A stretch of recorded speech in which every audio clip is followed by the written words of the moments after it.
அவர் உன்னை விட்டு கடந்து போக மாட்டார். அந்த குருடன் ஆண்டவரின் நாமத்தை சொல்லி கூப்பிட்டான். அவரால் அவனை கடந்து போக முடியவில்லை. என்னோடு ஆராதனையில் இருந்திருக்கிற தேவ பிள்ளையே, இந்த நாமத்தை சொல்லி கூப்பிடுவாய். இயேசுவே எனக்கு இறங்கும் என்று சொல்லி, தாவீதின் குமாரனே எனக்கு இறங்கும் என்று சொன்ன பாத்திரத்தில் அவருடைய கண்கள் திறக்கப்பட்டதை நான் பார்க்கிறேன். அப்படியே வலது கரத்தை உயர்த்தி இந்த ஆராதனை நேரத்தில், இயேசுவே நீர் எனக்கு இறங்கும் என்று சொல்லி, வியாதியோடு இணைந்திருக்கலாம், சரீரத்தில் பலவீனத்தோடு இணைந்திருக்கலாம், மருத்துவர்களால் கைவிடப்பட்ட நிலைமையிலே முறிந்திருக்கலாம், எல்லா நம்பிக்கையும் போய்விட்டது என்று சொல்லி இணைந்திருக்கலாம்.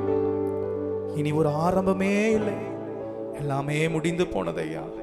அப்படிப்பட்ட சூழ்நிலை இணைந்திருக்கலாம், கடன் பாரத்தோடு இணைந்திருக்கலாம்.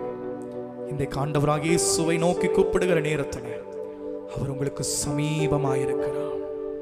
அவர் உங்களுக்கு சமீபமாயிருக்கிறார். இந்த நேரத்தில் அப்படியே கைகளை உயர்த்தி சொல்லுவோமா?